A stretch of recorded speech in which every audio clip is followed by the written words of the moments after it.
Yo, hey, this shit easy, nigga. Hey, all I'm talking about, nigga, I'm still out here trying to get it. Contender Regime Boxing, checking back in with y'all, man. What's good? So I checked out Errol Spence's media workout today, and I saw Terrence Crawford's media workout as well. You know what I'm saying? But I feel like shout out to the brother, the real Marlo TV. I feel like Bernice with the Birkin took over that media workout. You know what I'm saying? But Bud looked very sharp as usual. You know what I'm saying? Phenomenal shape. He looked good. Bud looked sharp. But the reason I want to shed light and put emphasis on Errol Spence's media workout, number one, y'all know I'm picking him to win a fight. That's number one. But number two, I've never seen Errol Spence this sharp and this motivated and this in shape and this strong going into a fight before. I've never seen Errol Spence more definite and more matter of fact than I see him going into this fight with Terrence Crawford. When you look at, just take everything and put it into perspective. You look at how hard Errol Spence fought to make this fight happen. You look at the fact that after the Yordenis Ugas unification match, taking a third title from a third fighter,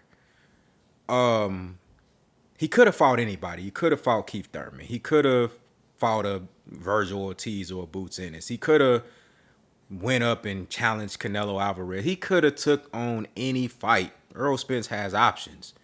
With the drawing power that he presents, he has options. We all know that.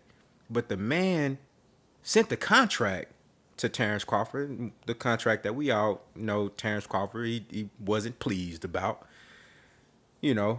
Terrence Crawford went on, fought David Albanese, and Errol Spence set out. He said, I don't want to fight nobody but Terrence Crawford. So that right there, outside of the call out that he did right after the fight with Ugas, and everything leading up to this point, it just points to Errol Spence having a burning desire to prove that he's the best fighter in the world, to challenge a great fighter like Terrence Crawford. The man went on the Pivot podcast, and shout out to the Pivot. If y'all haven't watched that interview, Errol Spence on the Pivot, this is his second time going on there. If y'all haven't watched that, please go watch it, because this is the absolute best Errol Spence interview I've ever seen.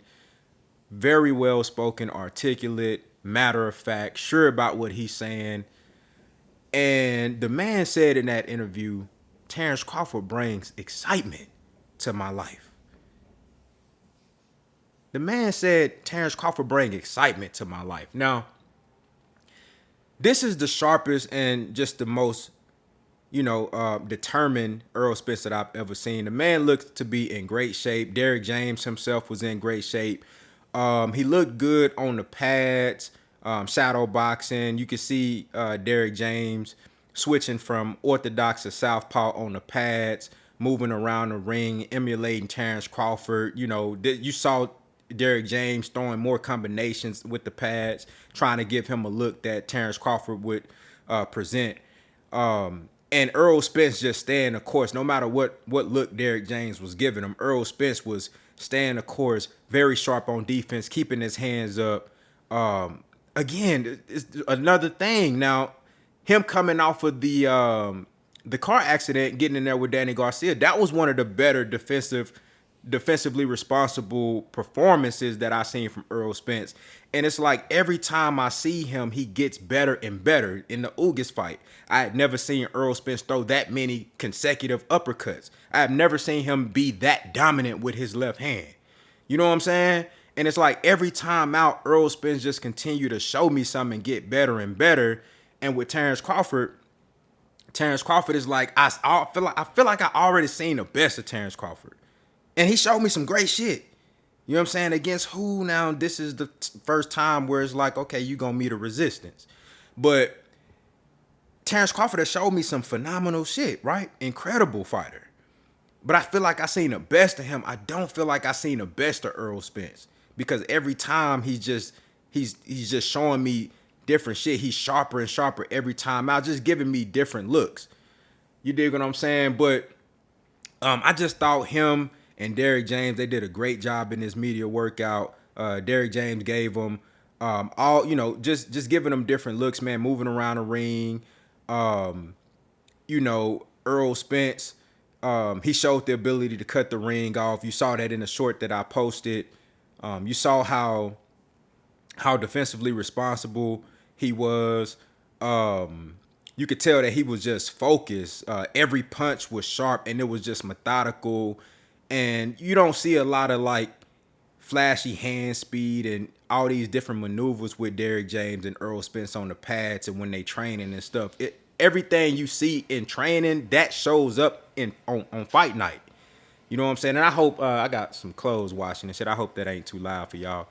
But Earl, everything that he does in training, that shows up on fight night. So as the fight continues to go on, while the opponent their punch output tends to dwindle, their stamina tends to dwindle, their punch resistance and the amount of punishment that they can take tends to dwindle, which is natural. These guys are human beings. But Errol Spence, is because he's so consistent and steadfast, you're getting a steady diet of punishment, which is what I like to call an accumulation of ass whooping.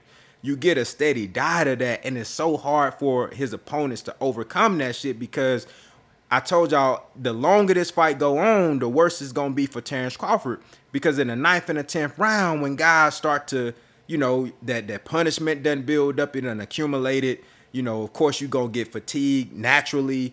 Errol Spence, he's steadily giving you a diet of jab to the head, to the body, bringing the left hand behind it, going to the body with left and right hooks, you know what I'm saying, leaning on you, getting close and, just putting his weight on you, making you work every second of every round. When you think you got an opportunity to take a step back and grabs your breath and, relax for a little bit, that's when he pouring more on you. And it just continues to build up and build up until you can't take no more.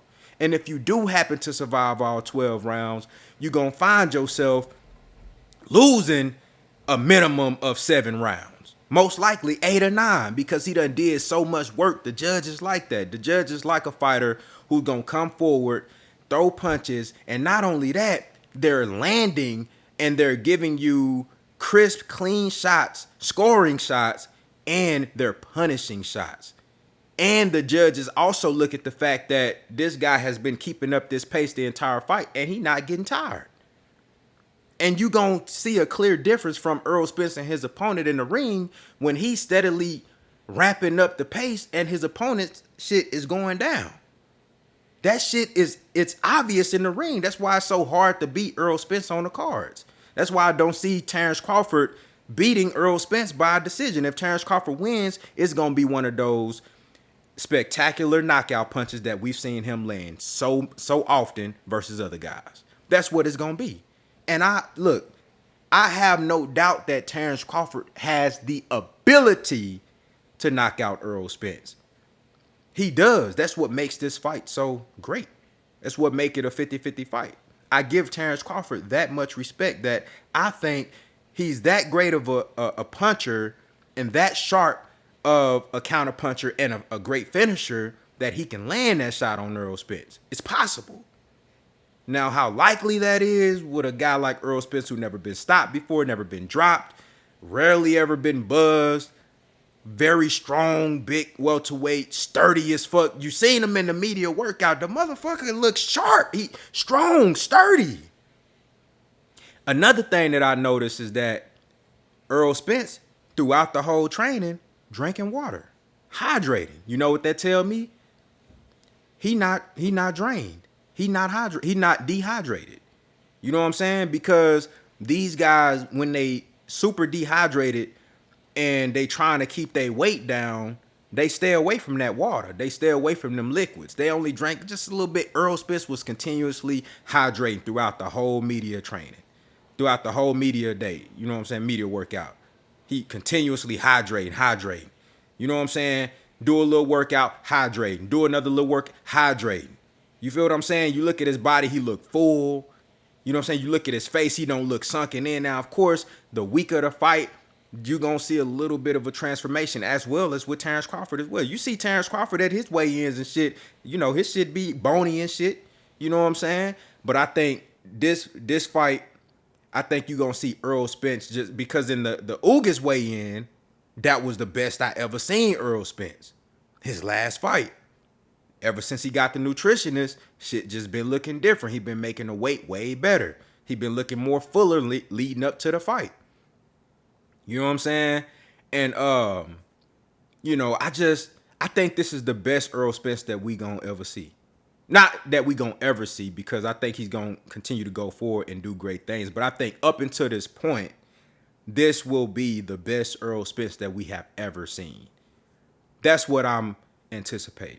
I am anticipating the best Errol Spence we ever seen, the strongest Errol Spence, the most vibrant Errol Spence, the most energetic Errol Spence, the strongest Errol Spence, just physically, mentally, spiritually. I think he's in, this fight is happening at the perfect time for both guys. You know, because I think Terrence Crawford gonna be, you know, determined, a killer, a monster, mean, you know what I'm saying, in great shape like he always is. But I just think, man, Errol Spence, I wouldn't have wanted Errol Spence to fight Terrence Crawford at any other time than now. Just based off of what I've seen, this is the best Errol Spence that I think we have seen up until this point. On July 29th, you're going to see a complete fighter. You're going to see a complete fighter, and you're going to see levels. You know what I'm saying? You're going to see levels. It's going to be half chess match, half dog fight. And in every aspect of that fight, you're going to see levels in every aspect. In the chess match aspect of the fight, you're going to see levels. In the dog fight aspect of the fight, you're going to see levels. You know what I'm saying? You're going to see levels, man. This is going to be a great fight. I cannot wait. Y'all let me know what y'all think down in the comments. What did y'all think about Errol Spence's media workout? And are y'all like really paying attention to the small nuances and the intricacies of everything that's being displayed by Earl, Derrick James, just everything leading up to this fight, man? No matter who you picking, I think you gotta recognize, bro, that this dude Errol Spence, he a monster, bro, a monster, an absolute monster. Y'all let me know what y'all think down in the comments, man. Contender Regime Boxing. I'll holler at y'all boys, man.